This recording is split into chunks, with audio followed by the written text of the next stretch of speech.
Sustainable development, सतत पोषणी विकास. The term development is generally used to describe the state of particular society and the process of changes experienced by them. The concept of development is dynamic and has evolved during the second half of 20th century. In the post-World War II era, the concept of development was synonymous to economic growth, which is measured in terms of temporal increase in gross national product and per capita income, per capita consumption. But even the countries having high economic growth experienced speedy rise in poverty because of its unequal distribution. So in 1970s, the phrases such as redistribution with growth and equity were incorporated in the definition of development. Hindi में साधारणतया विकास शब्द से अभिप्राय समाज विशेष की स्थिति और उसके द्वारा अनुभव किए गए परिवर्तन की प्रक्रिया से होता है। विकास की संकल्पना गतिक है, डायनामिक, और इस संकल्पना का प्रादुर्भाव 20वीं शताब्दी के उत्तरार्ध में हुआ। द्वितीय विश्व युद्ध के उपरांत विकास की संकल्पना आर्थिक वृद्धि की पर्याय थी, जिसे सकल राष्ट्रीय उत्पाद, प्रति व्यक्ति आय और प्रति व्यक्ति उपभोग में समय के साथ बढ़ोतरी के रूप में मापा जाता है। परंतु अधिक आर्थिक वृद्धि वाले देशों में भी असमान वितरण के कारण गरीबी का स्तर बहुत तेज़ी से बढ़ा।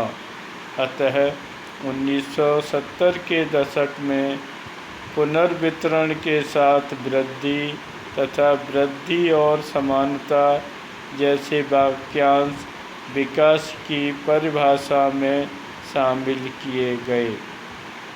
1980 के दशक तक विकास एक बहुआयामी संकल्पना के रूप में उभरा, जिसमें समाज के सभी लोगों के लिए बृहद स्तर पर सामाजिक एवं भौतिक कल्याण का समावेश है।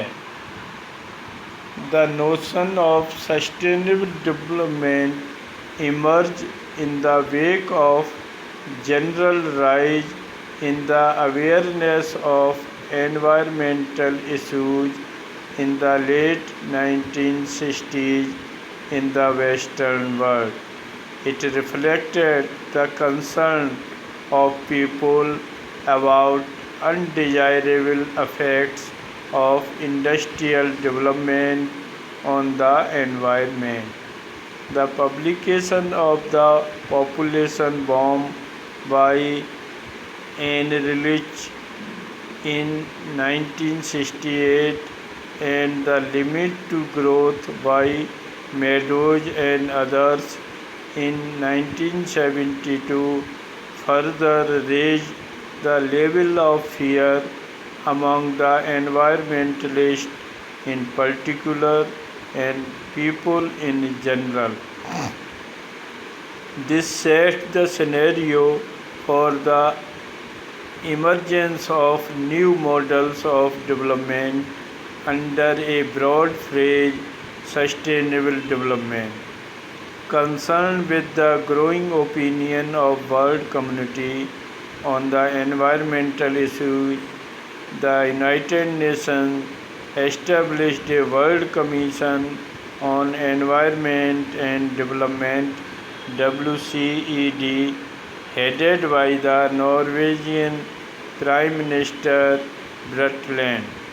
The Commission gave its report, which is also known as Brundtland Report, entitled Our Common Future in 1987. The report defines sustainable development as a development that meets the needs of the present without compromising the ability of future generations to meet their own needs.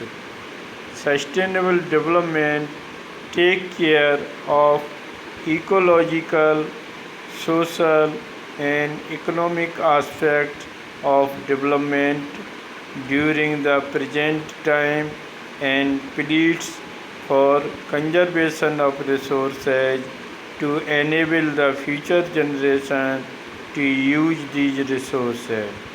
It makes into account the development of whole humankind which have common future. 1960 के दशक के अंत में पश्चिमी दुनिया में पर्यावरण संबंधी मुद्दों पर बढ़ती जागरूकता की सामान्य वृद्धि के कारण सतत पोषणी धारणा का विकास हुआ।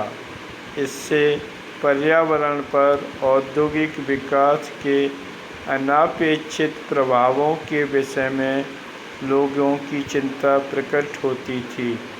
1968 में प्रकाशित एहरलिच की पुस्तक द पॉपुलेशन बम और 1972 में मीडोज तथा अन्य द्वारा लिखी गई पुस्तक द लिमिट टू ग्रोथ प्रकाशन ने इस विषय पर लोगों और विशेषकर पर्यावरणविदों की चिंता और गहरा दी।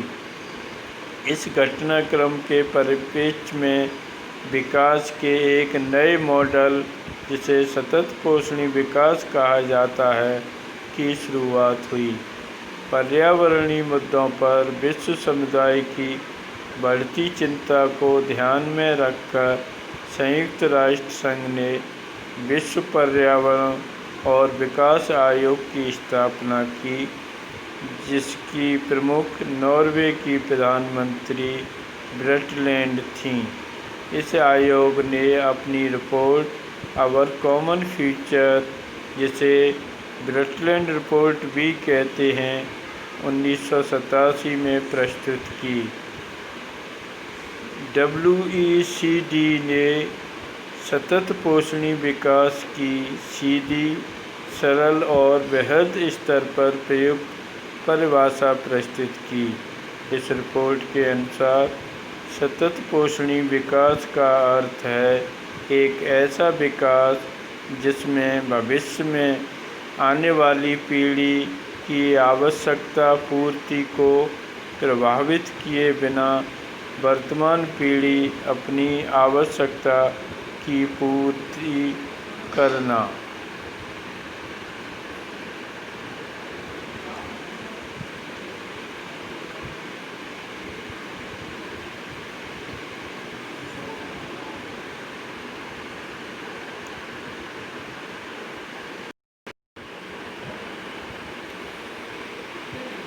इस प्रकार सतत पोषणी विकास की अवधारणा में संसाधनों का संरक्षण तथा पर्यावरण संरक्षण प्रमुख है। हम भविष्य की पीढ़ी की आवश्यकताओं के साथ बिना समझौता किए हुए जो विकास करें, अर्थात हम संसाधनों का सीमित उपयोग करें, नवीनीकरण ऊर्जा के स्रोतों का अधिक से अधिक उपयोग करें, जिससे हमारे संसाधन बचे रह सकें और पर्यावरण को भी नुकसान न पहुँचे, और इस ऐसा विकास ही हमारा सतत विकास हो सकता है, जो लगातार विकास हो सकता है, जिसमें संसाधन का सीमित उपयोग और पर्यावरण को साफ सुथरा रखते हुए जो विकास किया जाए। जो विकास लगातार वर्तमान पीढ़ी के साथ भविष्य की पीढ़ी के लिए भी सुनिश्चित रह सके। तो ऐसी धारणा ही सतत पोषणीय विकास को परिलक्षित करती है।